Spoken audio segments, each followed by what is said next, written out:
Anthropic révèle un tout nouveau modèle Claude 3.5 Sonnet qui surpasse même le plus gros modèle Claude 3 Opus, et ce n'est même pas la nouveauté la plus importante, il y a encore mieux, vous allez voir ça. Apple Intelligence fait couler beaucoup d'encre avec notamment son intégration de ChatGPT à Siri, mais attention, une mauvaise nouvelle va nous concerner directement. Stable Diffusion 3, le tout dernier modèle de génération d'images par IA de Stability AI, nous déçoit en tout point et se fait même bannir d'une plateforme très importante. Bonjour à tous, c'est le Bretzel, merci d'avoir cliqué sur cette vidéo et bienvenue pour cette review des actus tech et IA qui ont attiré mon regard. Et on a une nouvelle fois une semaine chargée, alors installez-vous confortablement et on est parti pour ce nouvel épisode. Et vous en avez l'habitude, on commence avec une actu qui sort un petit peu de l'ordinaire. Est-ce que vous connaissez Butterfly? Il s'agit d'un tout nouveau réseau social où les humains et les intelligences artificielles interagissent ensemble. Butterfly est développé par Vutran, un ancien ingénieur de chez Snapchat, et concrètement, Butterfly permet de créer des personas IA, appelés Butterflies, qui publient automatiquement du contenu, commentent, interagissent avec les autres utilisateurs, qu'ils soient humains ou intelligence artificielle. Chaque Butterfly possède sa propre histoire, ses opinions, ses émotions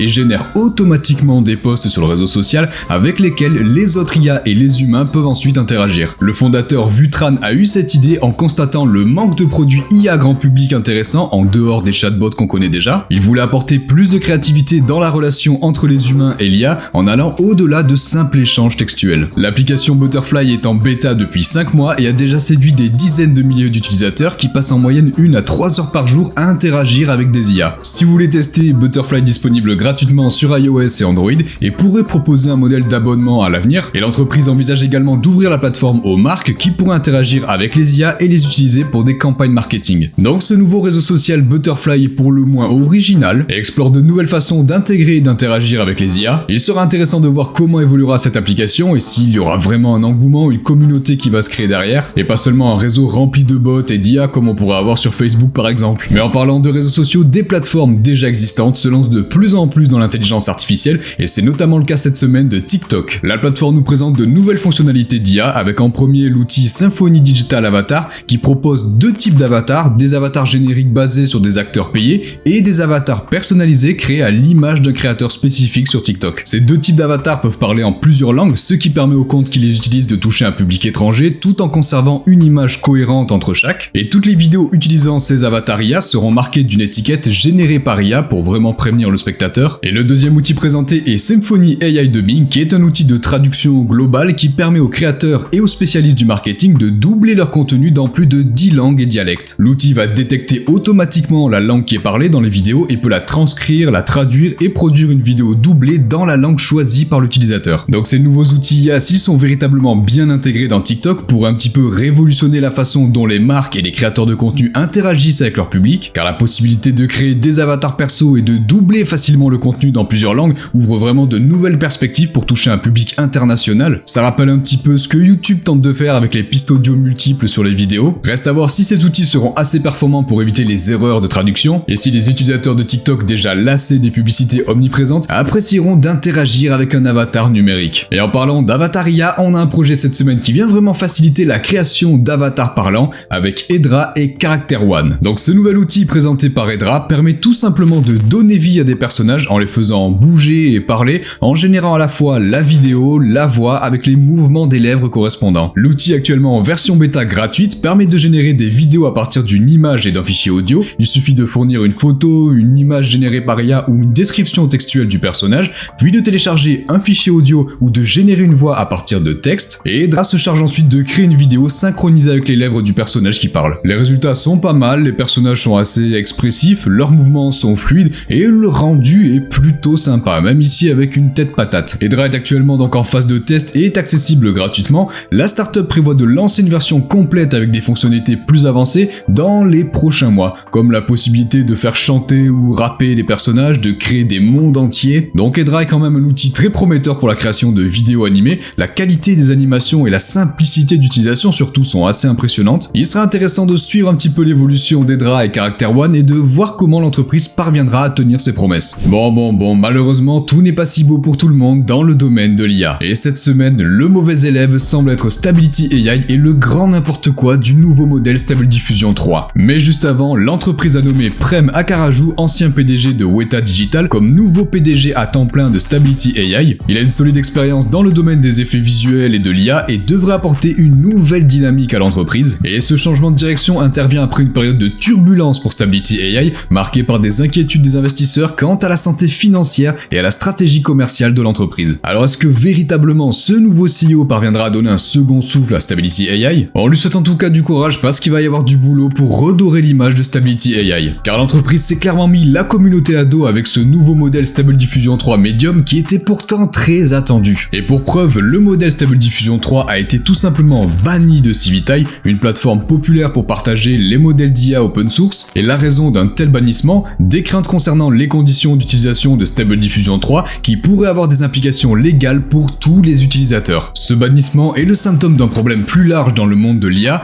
la tension croissante entre la communauté open source et les entreprises qui cherchent à monétiser l'intelligence artificielle. Les entreprises comme Meta, Instagram, Adobe ou Stability AI évidemment essaient d'imposer des règles et des restrictions sur l'utilisation de leurs modèles, ce qui suscite des réactions négatives de la part de la communauté. Stability AI a connu des hauts et des bas depuis sa création. Le modèle Stable Diffusion 1.5 a été un énorme succès, mais les modèles suivants ont été moins bien accueillis par la communauté. SDXL a été critiqué pour ses restrictions et sa censure, tandis que Stable Diffusion 3 Medium est considéré comme un modèle de mauvaise qualité avec des résultats décevants. Donc le bannissement pur et dur de Stable Diffusion 3 de Civitai est un signal d'alarme pour l'entreprise qui doit absolument retrouver la confiance de la communauté open source en proposant des modèles plus performants et surtout des conditions d'utilisation plus acceptables. Parce que sinon, Stability AI risque clairement de perdre sa place de leader dans l'IA générative open source et autant dire que la concurrence est déjà largement prête à prendre sa place. Avec notamment PixArt qui prend de plus en plus d'ampleur et dans lequel on reviendra très certainement dans une future vidéo, alors surtout abonnez-vous pour ne pas louper ça. Et tant qu'on est dans la génération d'images par IA, on a du nouveau du côté d'OpenAI cette fois. L'entreprise semble encore se concentrer sur l'amélioration de son générateur d'images DALL-E 3 malgré l'introduction précédemment du nouveau modèle multimodal GPT-4o avec des capacités de génération d'images améliorées. DALL-E 3 avait été critiqué notamment pour sa qualité d'image inférieure à celle de ses concurrents comme Midjourney, mais OpenAI a récemment amélioré son modèle,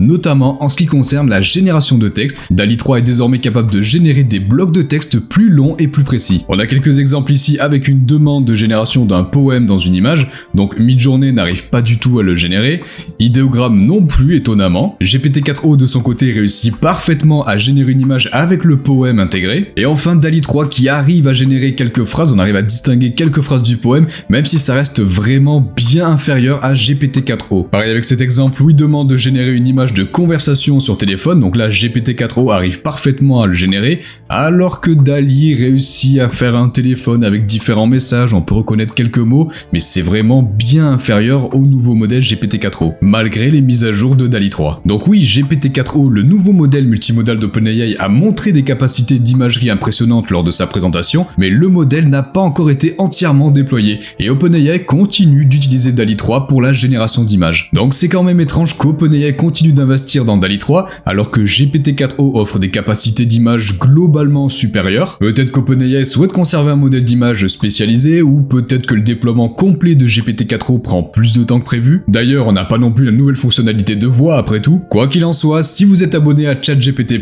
DALL-E 3 semble désormais un petit peu mieux gérer le texte dans les images. Et on reste avec OpenAI et plus particulièrement avec Mira Murati, la directrice technique de l'entreprise, qui a déclaré lors d'une interview que les systèmes d'IA pourraient atteindre le niveau d'intelligence d'un doctorat dans certains domaines d'ici 1 an et demi. Selon Mira Murati, les anciens systèmes d'IA comme GPT-3 ont l'intelligence d'un enfant en bas âge, tandis que GPT-4 est au niveau d'un lycéen intelligent, et dans les 2 prochaines années, nous visons l'intelligence de niveau doctorat pour des tâches spécifiques, a-t-elle expliqué lors d'une interview. C'est intéressant de voir qu'elle indique qu'une telle évolution arriverait dans les 18 mois au moins, alors que plein de personnes annonçaient déjà la révolution GPT-5 qui devait arriver en juin 2024. Et le mois de juin est pourtant bientôt fini et on n'a rien de nouveau de ce côté-là. Dommage. Et également dans cette interview, Mira Murati a aussi déclaré que l'IA pourrait supprimer certains emplois créatifs, mais que ces emplois n'auraient peut-être jamais dû exister. Il va vraiment peut-être falloir arrêter de l'envoyer en conférence ou en interview pour le bien d'OpenAI. Entre sa réponse sur les données d'entraînement de Sora à l'époque, ses déclarations sur les modèles d'OpenAI qui ne seraient pas si avancés que ça, et maintenant ça, soit elle cherche véritablement à faire le buzz à chaque fois, soit elle est un petit peu maladroite dans ses interventions. Parce que c'est vrai que l'IA peut automatiser certaines tâches créatives,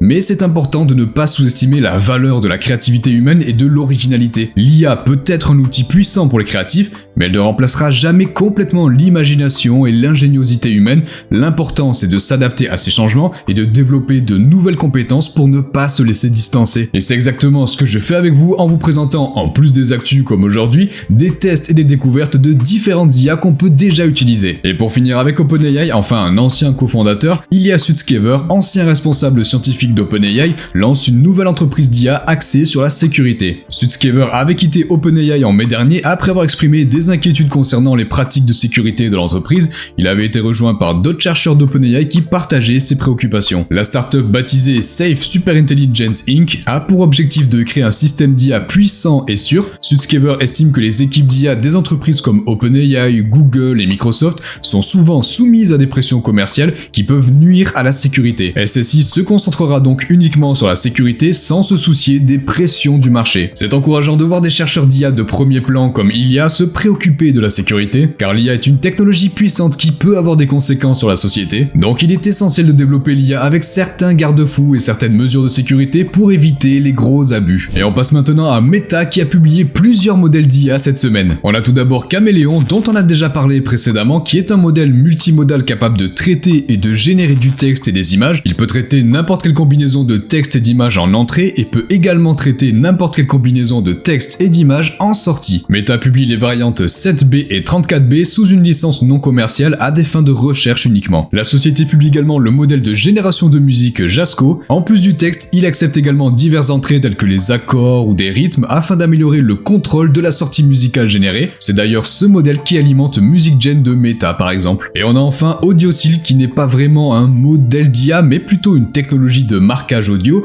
qui peut reconnaître et marquer la parole et musique générée par IA, même dans des segments audio plus longs pour reconnaître que c'est bien généré par IA. Et par rapport à d'autres méthodes, celle-ci serait jusqu'à 485 fois plus rapide. Meta continue d'investir massivement dans l'IA et l'entreprise publie régulièrement de nouveaux modèles et de nouvelles fonctionnalités. Il est clair que Meta souhaite devenir un acteur majeur dans l'IA et l'entreprise a tout à fait les ressources pour y parvenir. Et d'ailleurs, Meta pourrait bientôt bénéficier d'un nouveau partenariat de choix. En effet, Apple serait en pourparlers avec Meta pour un éventuel partenariat autour de l'Apple Intelligence sur iOS 18. Les deux entreprises qui ont pourtant des relations un petit peu conflictuelles pourraient collaborer pour intégrer Meta AI dans iOS 18 à l'image de ChatGPT avec Siri. Car oui, vous n'êtes pas sans savoir qu'Apple a déjà un partenariat similaire avec OpenAI qui permet à Siri de transférer certaines requêtes à ChatGPT. Siri pourrait ainsi proposer Meta AI comme alternative à ChatGPT pour répondre aux questions complexes des utilisateurs. Et cette actu vient donc compléter celle de la semaine dernière en ajoutant un nouveau partenaire potentiel en plus de Google,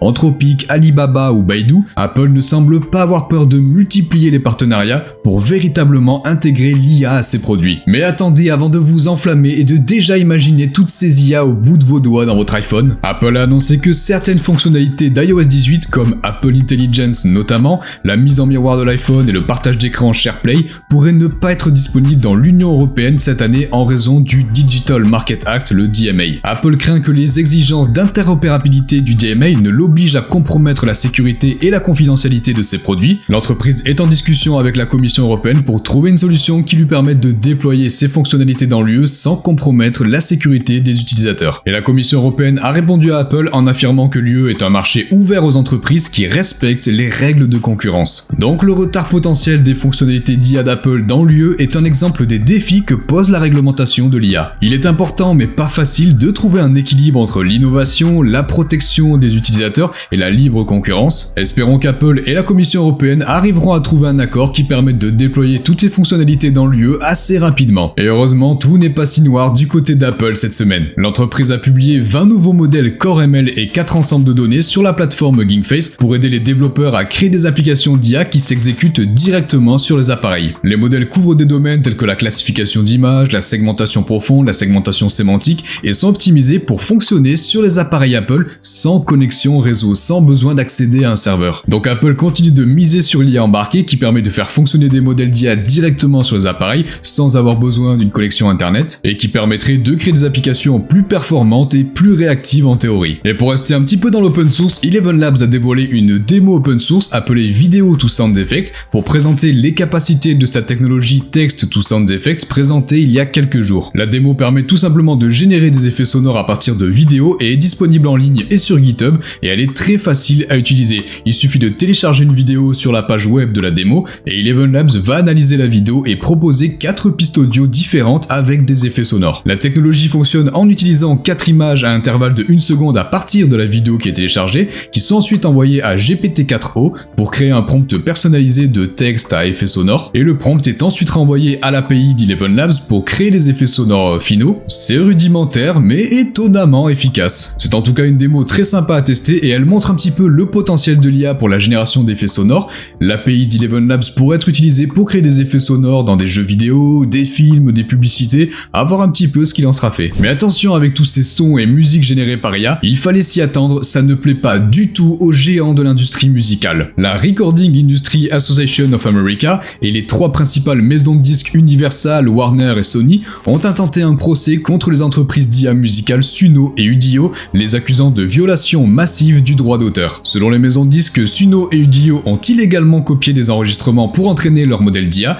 dans le but de générer de la musique qui concurrencerait directement leur propre production. Les maisons de disques demandent donc une injonction pour empêcher Suno et Udio d'utiliser des chansons protégées par le droit d'auteur à des fins d'entraînement, ainsi que des dommages et intérêts pour les violations déjà existantes. Et ce procès est un test important pour le concept de fair use dans le domaine de l'IA. Les créateurs de modèles d'IA affirment qu'ils utilisent des données de manière transformative, comme les humains qui apprennent à partir de textes pour en écrire de nouveaux, mais les maisons de disques estiment que Suno et Udio créent des imitations de musique générées par des machines, ce qui viole le droit d'auteur. Donc l'issue de ce procès pourrait véritablement avoir des conséquences importantes pour l'industrie de l'IA. On suivra ça de très près. Mais en tout cas, si vous ne voulez pas vous prendre la tête avec tout ça, la startup Gen a dévoilé une plateforme d'IA musicale appelée Gen Alpha qui promet de générer des pistes de haute qualité tout en respectant scrupuleusement le droit d'auteur. Gen affirme avoir utilisé plus de 40 catalogues musicaux entièrement sous licence pour l'entraînement initial. Chaque piste générée est automatiquement vérifiée par rapport à une base de données de 150 millions de pistes pour la reconnaissance audio et l'identification des droits d'auteur. Ça inclut à la fois des compositions de l'ensemble de données d'entraînement et chaque nouvelle piste créée sur la plateforme. Le message est plutôt clair, Gen se positionne comme une alternative éthique aux plateformes d'IA musicales controversées comme Suno et Udio qu'on a vu juste avant, et l'engagement de l'entreprise en matière de respect du droit d'auteur est plutôt encourageant.